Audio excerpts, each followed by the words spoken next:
Hey guys, welcome back to another quick how-to. And today I'll be teaching you on how to sign out of YouTube account on all devices. So the first thing that you'll need to do is to open your YouTube application. You just have to click on your profile picture at the bottom right corner of your screen and you'll be redirected to this page. Now beside the Switch account, you can see the Google account. You just have to click on it.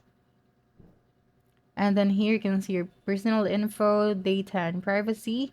And after that, just head on to the security.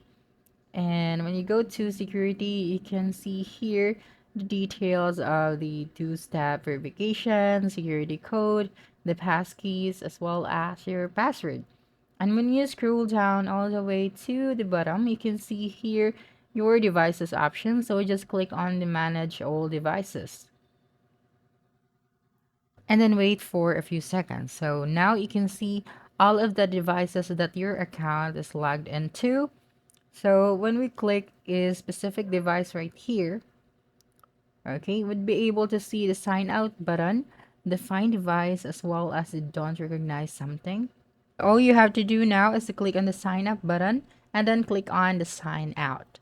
After that, your account from this specific device will be signed out. So you just have to click on all of the devices that you think is not familiar to you and sign out your account. Now, the next thing that you can do is to head over to the password section. And here you have to enter your password, and I suggest that you create a new password so that nobody will be able to open your account. Okay, so that's a wrap. Don't forget to like, subscribe, and hit the notification bell for more quick how-to videos next time. Adios.